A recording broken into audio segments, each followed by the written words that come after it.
पूरा करने के करीब 250 दिनों बाद फीमेल जनवरी से मार्च मंथ्स के बीच एक बच्चे को जन्म देती है। आपको जानकर हैरानी होगी कि झुंड में रहने वाले ये जानवर हर साल लाखों नन्हे बच्चों को जन्म देते हैं। Difference between blue and black wildebeest. Blue wildebeest को ब्रिंडल न्यू के नाम से भी जाना जाता है, वही ब्लैक विल्डेबीस्ट को व्हाइट टेल्ड न्यू के नाम से भी जाना जाता है। ये दोनों ही प्रजातियां एंटीलोप है, वही दोनों के सर भी एक ही समान चौड़े होते हैं। ब्लू विल्डेबीस्ट के साइज की बात करें तो ये काफी बड़े आकार के होते हैं। इनमें मेल ब्लू विल्डेबीस्ट का वजन करीब 165 से 290 किलो तक होता है और फीमेल ब्लू विल्डेबीस्ट का वजन करीब 140 से 260 किलो तक होता है। वही अगर ब्लैक विल्डेबीस्ट के वजन की बात करें तो इनमें मेल का वजन करीब 160 से 205 किलो तक और फीमेल का वजन 130 से 145 किलो तक होता है। ब्लू विल्डेबीस्ट के सींग बाहर की तरफ मुड़े हुए होते हैं, जबकि ब्लैक विल्डेबीस्ट के सींग आगे की तरफ मुड़े होते हैं। एक ब्लू विल्डेबीस्ट के शरीर पर ब्लैक और ग्रे कलर्स के सिवा ब्लू कलर भी पाया जाता है। वहीं ब्लैक विल्डेबीस्ट के शरीर पर ब्लैक ब्राउन के अलावा क्रीम कलर होता है। खाने में इन दोनों ही प्रजातियों को घास पसंद होती है। मुझे लगता है अगर आपको इन दोनों स्पीशीज के बीच में अंतर करने को कहा जाए या पहचानने को कहा जाए तो अब आप इन्हें आसानी से पहचान सकेंगे।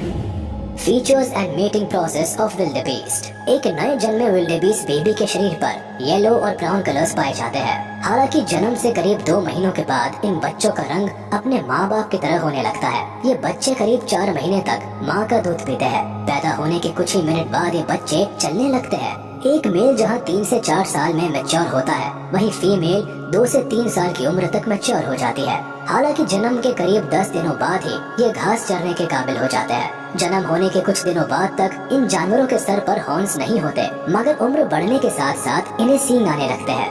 ये इनके सबसे मेन हथियार है। इसके अलावा इनके शरीर पर काली धारियों के सिवा धब्बे भी पाए जाते हैं। बड़े होते होते इनके सींग काफी हद तक गाय की तरह हो जाते हैं। ऐसे में बड़े से बड़े शिकारी जानवर भी इनके पास आने से कतराते हैं।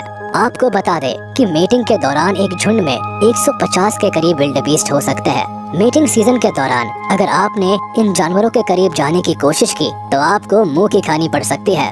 ये जानवर अपने साथी को पाने के लिए अपनी बिरादरी के दूसरे मेल से भी भिड़ जाते हैं। इस दौरान ये कभी भी किसी पर भी हमला कर सकते हैं। वही अगर इनके लाइफ स्पैन की बात करें तो ये जानवर करीब 20 सालों तक जीवित रहते हैं। ये एनिमल्स अपना पेट भरने के लिए घास खाना पसंद करते हैं। जोरों की भूख लगने पर ये जानवर सूखी घास भी खा सकते हैं। अपने इर्द गिर्द मौजूद एक किसी भी तरह की घास को आसानी से हजम कर जाते हैं। हालांकि कई बार इन जानवरों को जंगल के मैदानी इलाकों में आग लगने की वजह से लंबे समय तक भूखा भी रहना पड़ता है। जब चारों तरफ की घास जलकर राख हो जाती है, ऐसे में ये पेड़ों की टहनियाँ और पत्ते खाकर अपना पेट भरते हैं। इसके अलावा ये जानवर घास के मैदानों की खोज में सैकड़ों किलोमीटर की दूरी भी तय कर लेते हैं। आपको बता दे कि खाने की तलाश में ये जानवर हर साल लाखों की तादाद में पलायन करते हैं। ये जानवर नेचर पर अपने भोजन के लिए निर्भर रहते हैं, तो दूसरी तरफ अपने मल की मदद से जमीन को उपजाऊ बनाते हैं, जिससे अन्य कई जानवरों का पेट पलता है। इन जानवरों की चमड़ी से लेदर के प्रोडक्ट्स बनाए जाते हैं। आपने ये तो जान लिया है कि ये खाते क्या है। अब बारी है इनकी जिंदगी के सबसे इम्पोर्टेंट इवेंट के बारे में जानने की। Migration of wildebeest. ये जानवर खाने और पानी के तलाश में झुंड में रहकर लंबी दूरियां तय करते हैं। ये इस बीच 800 से 1600 किलोमीटर की दूरी तय करते हैं। हालांकि इनमें से कुछ अपने ठिकानों पर ही बने रहते हैं, मगर फिर भी पलायन करते वक्त इनकी तादाद लाखों में पहुंच जाती है। खाना ढूंढते वक्त इन जानवरों को कई खतरनाक रास्तों से गुजरना पड़ता है और ऐसे में जान जाने की संभावना बनी रहती है। केन्या के मसाई मारा से निकलते वक्त इन जानवरों को 2 बड़ी और चौड़ी नदियों को भी पार करना पड़ता है। इन नदियों को पार करते वक्त सैकड़ों विल्डेबीस्ट क्रोकोडाइल का शिकार बनते हैं। पेट भरने के लिए ये पलायन इनकी जिंदगी के सबसे महत्वपूर्ण इवेंट्स में से एक होता है। ऐसे में अगर ये जानवर मगरमच्छों से भरी इन खतरनाक नदियों से नहीं गुजरते तो आने वाले समय में भूख के कारण जान गंवाने का खतरा बना रहता है। हालांकि झुंड में रहने की वजह से विल्डेबीस्ट के मारे जाने की संभावना काफी कम होती है। बिहेवियर। ये जानवर आमतौर पर देर दोपहर तक एक्टिव रहते हैं। वही अंधेरा होते ही ये आराम फरमाने लगते हैं। ये जानवर कई तरीकों की आवाज निकालने के लिए भी जाने जाते हैं, जिसमें जम्हाई लेने से लेकर ग्रंटिंग कॉल्स भी शामिल होती है। विल्डेबीस्ट काफी ज्यादा टेरिटोरियल भी होते हैं। अगर किसी भी जंगली जानवर या इंसान ने इनके इलाकों में घुसने की कोशिश की तो इन्हें उनको मार मार कर भूत बनाने में जरा भी देर नहीं लगेगी। इसलिए खूंखार जंगली शिकारी भी इनके इलाके में घुसने की हिम्मत नहीं जुटा पाते। फीमेल विल्ड बीस्ट और बच्चे एक छोटे से झुंड में रहते हैं। बड़े होने पर मेल बच्चे इस झुंड को छोड़कर बैचलर्स के झुंड में शामिल हो जाते हैं। हालांकि फीमेल बेबीज बड़ी होने के बाद भी अपनी माओ के साथ उसी झुंड में रहती है। वैसे मेल विल्ड बीस्ट अपने इलाके की सीमा पर खड़े होकर दूसरे इलाकों के विल्ड बीस्ट को चैलेंज करते हैं।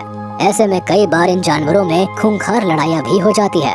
विल्ड बीस्ट अपने झुंड में रहकर खेलना पसंद करते हैं। ये जानवर सच में बहुत ही ज्यादा फुर्तीले और हर दम ऊर्जा से भरे रहते हैं।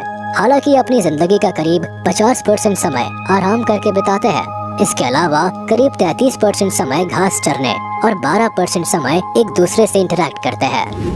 Wild beast conservation status.